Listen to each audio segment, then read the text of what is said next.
Of this great country, the one, the only presidential candidate who has it all and has it all right, Senator Rick Santorum.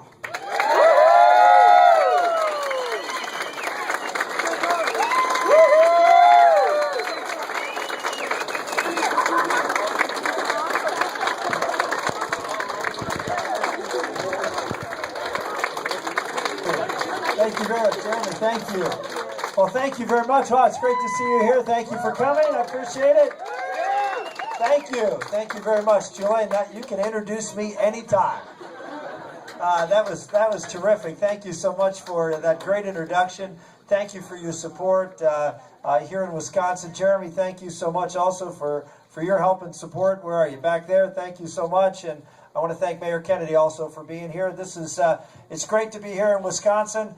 And we got 1 week to put this race and turn it right back around to where a conservative can get elected and nominated for our country.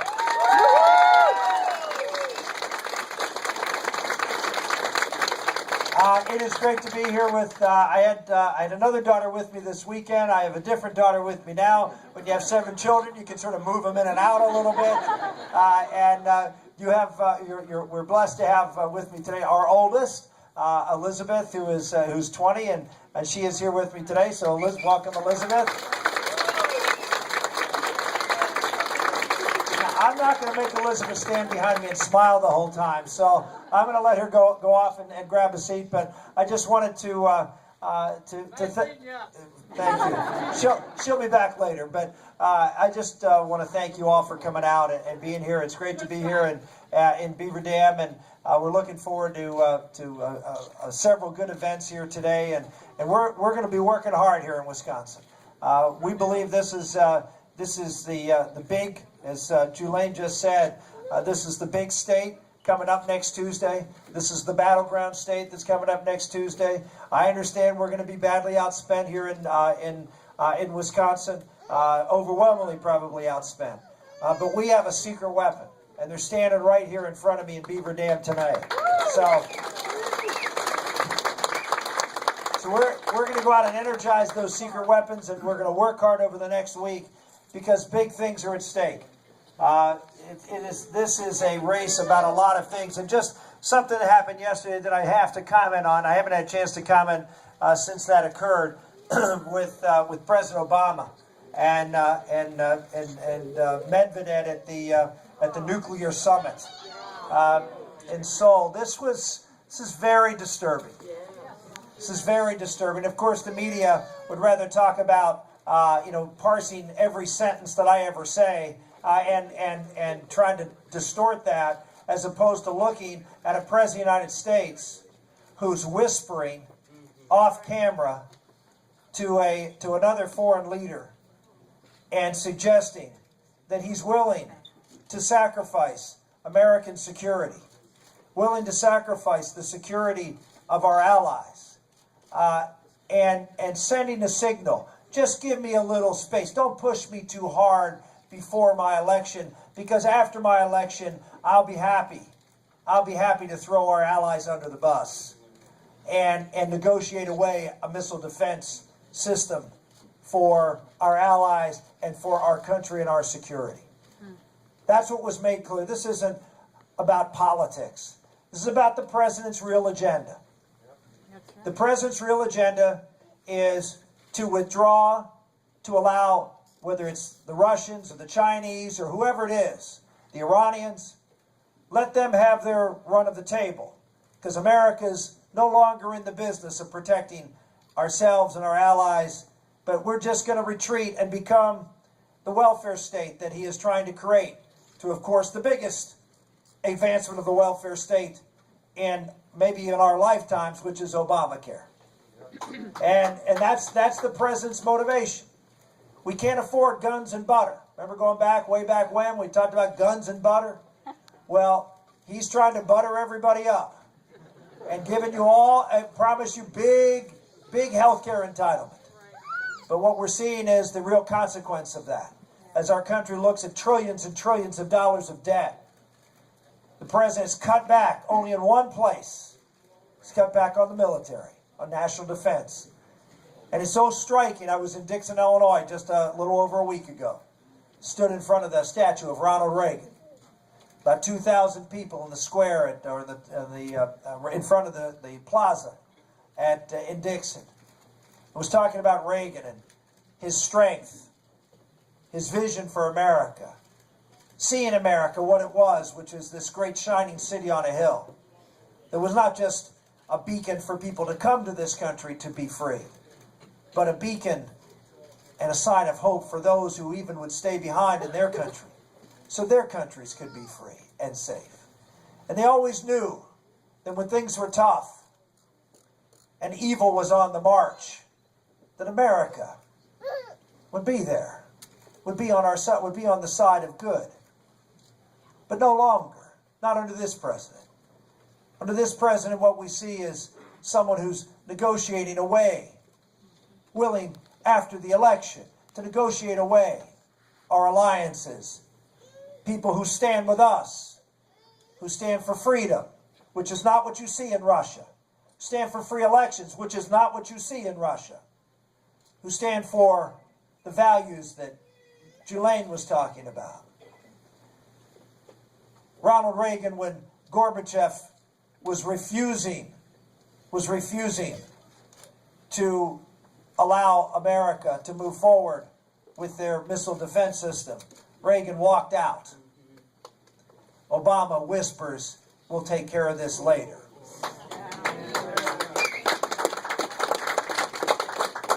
That's the difference between a leader who you can trust to keep our country safe and someone who is not interested at all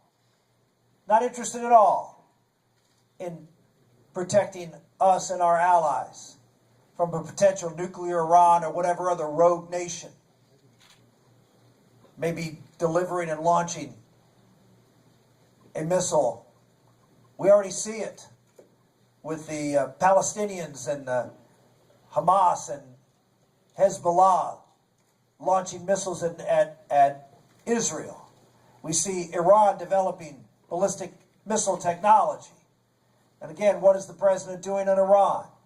Appeasing, negotiating, creating time for them to develop their nuclear weapons. And then, as they develop their nuclear weapons and the ballistic capability to deliver it, he whispers to the Russians, "Don't worry, we're not going to defend ourselves or our allies from it." I always say this is the most important election in our lifetime. And I've always said it's for many reasons. It's not just about the economy. It's not just about the unemployment rate. They're important. But this is about who we are as Americans. Who are we? What do we stand for? And what will we stand against? And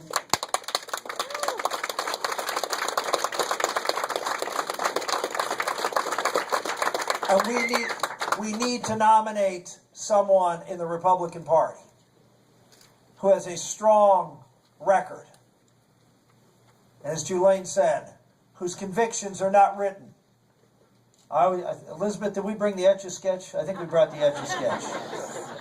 I know she might bring. I see some movement back. There we go. Okay, we got the Etch-a-Sketch. They're not written on the Etch-a-Sketch, but they are in fact written on something more permanent, solid. Something that foreign leaders, as well as members of Congress and those in Washington who want to keep the status quo, know. We aren't going to go and, when in the general election or after the election, and just go and play ball. But what we said to the American people from the very beginnings of this campaign are going to be things we're going to stand for and fight for. We're going to fight for limited government. We're going to fight for lower taxes. We're going to fight for less regulations. We're going to fight for strong families, a respect for human life.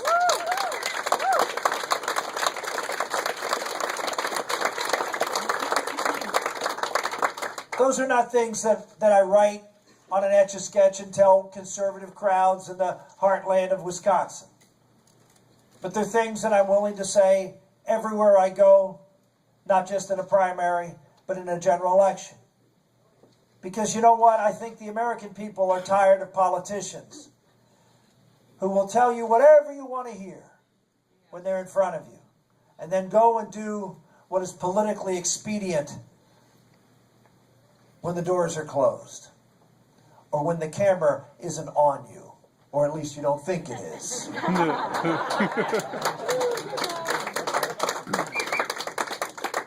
This is what's going on in this election. We don't need another candidate against Barack Obama who's going to whisper and say something off camera than on camera. We just had an experience of that with Governor Romney just the other day in Puerto Rico. I expect most of you haven't heard about this because the media is too busy focusing in on my personal pronouns that I use in my speeches and deconstructing everything, when they sort of miss the bigger issues of the day. Like Governor Romney, who campaigned all across this country, English should be the official language. I'm against bilingual education, he said when he was governor of Massachusetts. And yet, when the two of us went to Puerto Rico wants to be a state. Republicans in Puerto Rico all want Puerto Rico to be a state. It's the reason the Republican Party, it's the one universal thing in the Republican Party in Puerto Rico. And so when I went down there and said, yes, I'm okay with Puerto Rico becoming a state if that's what the people of Puerto Rico make a decisive decision. But like every other person in America, I agree. I believe that people in Puerto Rico should learn English and be fluent in English, like everybody else in America. And since only 15% of Puerto Ricans speak English fluently, I suggested that they should have English being taught in their public schools, which of course it is not universally, and that it be the official language, just like it be the official language of the other 50 states, it'd be the official language of the 51st state. Now that caused an outrage. I was excoriated. 2 days later, Mitt Romney, who has the same position on English as I do, went down to and was asked that very same question. His response was, oh, no, Puerto Rico can come. They don't have to speak English. Oh, I'll admit him as a state even if only 15% can speak English. Why? Well, there were 20 delegates at stake. You see, this kind of policy, this kind of character is really the issue in this race. Who do you trust? Who do you trust to stand up when you're going to have those off-camera conversations with world leaders?